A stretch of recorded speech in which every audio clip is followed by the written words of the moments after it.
So I was so ashamed and embarrassed that I could have died. He saw his grandfather and he was ashamed to see him.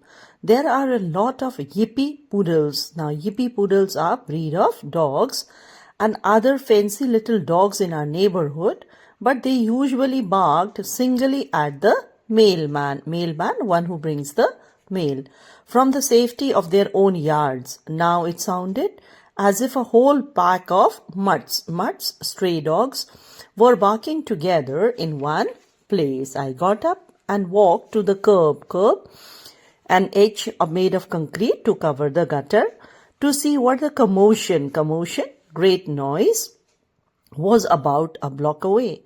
I saw a crowd of little kids yelling with the dogs, yipping, producing short, sharp cries, and growling around someone who was walking down the middle of the street.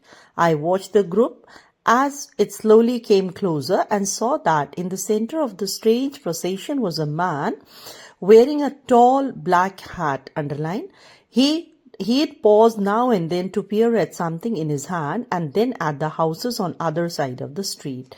I felt cold and hot at the same time as I recognized the man. Cold and hot, that is, nervous. Oh no, I whispered, it's Grandpa. I stood on the curb, unable to move, even though I wanted to run and hide.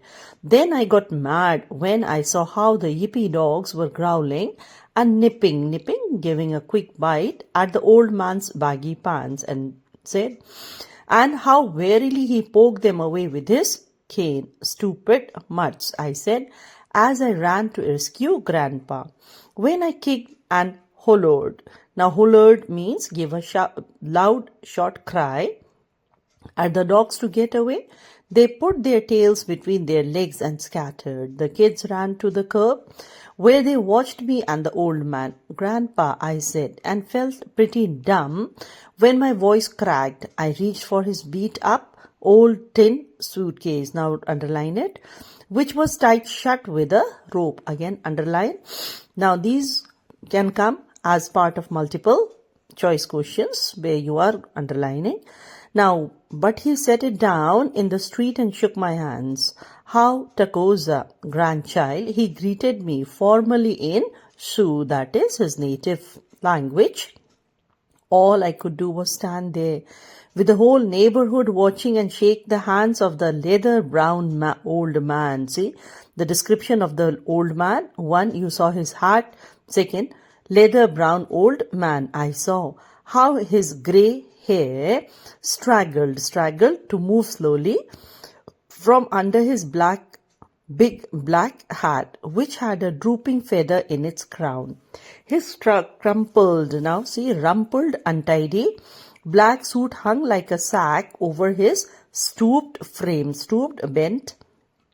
As he shook my hand, his coat fell open to expose a bright red satin shirt, underline, with a beaded bolo tie. Now, bolo tie is a type of necktie consisting of a piece of cord or braided leather with decorated metal tips under the collar. His get-up wasn't out of place on the reservation, but it sure was here, and I wanted to sink right through the pavement. You can understand, as a teenager, Martin was feeling embarrassed to see his grandfather, who was contrary to the description he had given to his friends. Hi, I muttered with my head down. I tried to pull my hand away when I felt his bony hand trembling, underline, and looked up to see fatigue in his face. Fatigue, tiredness. I felt like crying. I couldn't think of anything to say. So I picked up Grandpa's suitcase, took his arm, and guided him up the driveway to our house. Mom was standing on the steps. I don't know how long she had been watching, but her hand was over her mouth and she looked as if she couldn't believe what she saw. Then she ran to us. Grandpa, she gasped, how in the world did you get here? She checked her move to embrace Grandpa, and I remembered that such a display of affection is unseemly to the Sioux and would embarrass them. Please write 1 As you see, one of the tradition of the Sioux people. How merry, he said. As he shook Mom's hand, she smiled and took his other arm. As we supported him up the steps, the door banged open and Cheryl came bursting out of the house. She was all smiles and was so obviously glad to see Grandpa that I was ashamed of how I felt. Grandpa, she yelled, shouted happily. You came to see us. Grandpa smiled and Mom and I let go of him as he stretched out his arms to my 10-year-old sister who was still young enough to be hugged. Put number 2, you can see how the tradition is being followed. Winnie, wins in color, said little girl. He greeted her and then collapsed, fell down. He had fainted. Mom and I carried him into her sewing room where we had a spare bed. After we had Grandpa on the bed, Mom stood there, helplessly patting his shoulder. Shouldn't we call the doctor, Mom? I suggested, since she didn't seem to know what to do. Yes, she agreed with a sigh. You make Grandpa comfortable, Martin. Reluctantly, I moved to the bed. I knew Grandpa wouldn't want to have Mom undress him, right? 3. But I didn't want to either. He was so skinny and frail, underline, that his coat slipped off easily. See, you're getting the description of the Grandpa. When I loosened his tie and opened his shirt collar, I felt a small leather pouch, again underline, that hung from a thong around his neck. I left it alone and moved to remove his boot. Now, thong is a narrow strip of leather or other material used especially as a fastening. I left it alone and moved to remove his boots, the scuffed old cowboy boots. Now, see, he is a cowboy. We already know he has come from his native land. Now, scuffed to make a mark on your shoes or with your shoes, for example, by picking something or by rubbing your feet along the ground. Boots were tight and he moaned as I put pressure on his legs to jerk them off. I put the boots on the floor and saw why they were so tight. Each one was stuffed with money, underline. I looked at the bills, underline, that lined the boots and started to ask about them. But Grandpa's eyes were closed again. That is, he had stuffed his shoes with bills of money. Mom came back with a basin of water. The doctor thinks Grandpa is suffering from heat exhaustion, she explained as she bathed Grandpa's face. Mom gave a big sigh. Oh, him.